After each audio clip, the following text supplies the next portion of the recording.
In this module, we'll talk about systems engineering. I added a couple of references to this module. Some of these references, or at least excerpts of some of these references, you can find on Blackboard. So why do we talk about systems engineering, really? It's really because in this class, we really do focus on software for safety critical systems. And both the software and the hardware it's running on are typically an integral part of a system.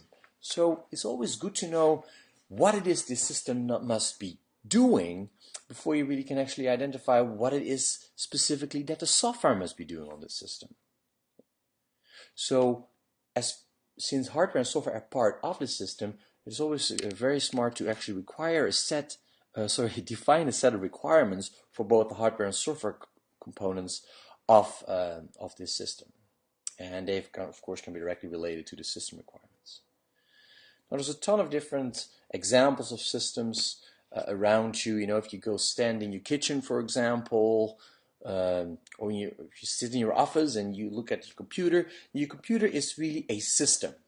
It has subsystems like a display and a keyboard, and within that subsystem it may have components like keys or the switches below the keys. So there's a very ton. It depends on what kind of engineer you're at and what kind of problem you're working on.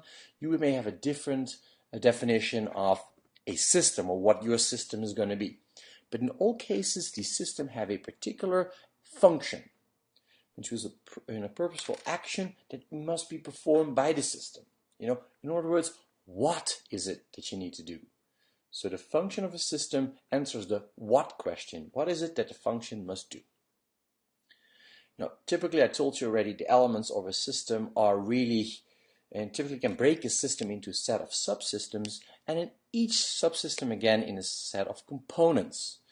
So this hierarchical way of looking at systems will come back later when we start talking about what we refer to as a system engineering life cycle.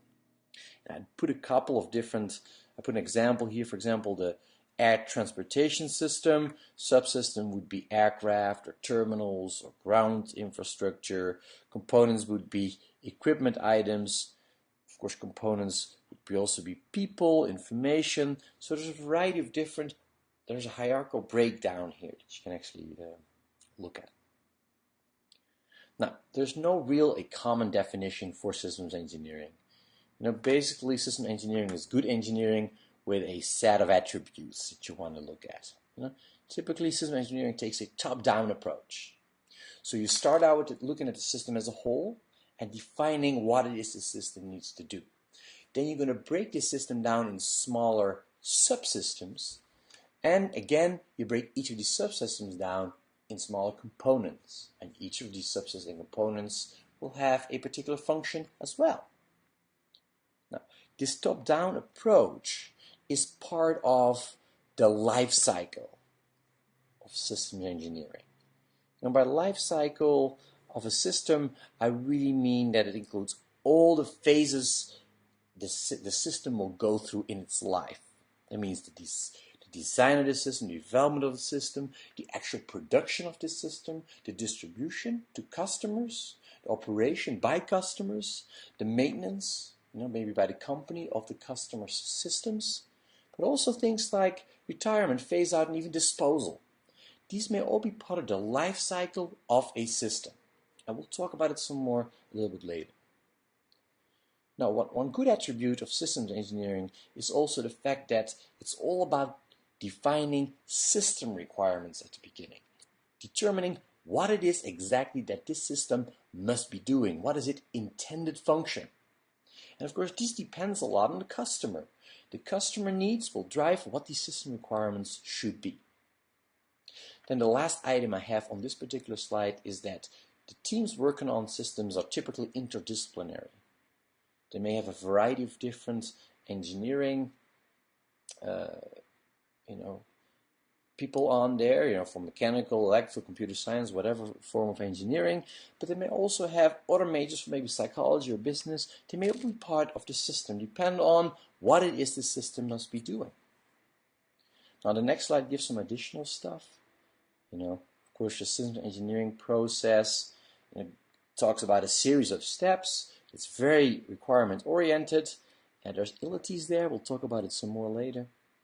And then, of course, it's all about teams. And of course, if you talk about teams, there must be very good communications and coordination going on between the members of the team.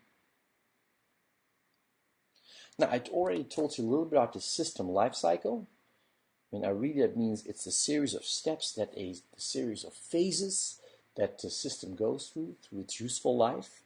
So, for example, the one that you show here, now there is a need established for this particular system. Then, people come up with a concept and a preliminary design. By preliminary design, I typically mean a kind of design where you have to start adding some more details, so the subsystem level, for example. Anyways, after concept your preliminary design, you go to the detailed design, then you go to production use, phase out, and disposal. So you see there's a variety of steps, variety of phases this particular system will go through in its life. Yeah? I typically refer to as the first set of phases as the acquisition phase, where you actually try to build the product and produce it. And then the second part is the utilization phase, where people are actually using it. So you may have different things to worry about. Now, basic, if you look at a very important attribute of the system engineering process, that you identify the need. Then when you identify the need, you can come up with a feasibility study, define requirements, perform analyses, break the system down to subsystems and components.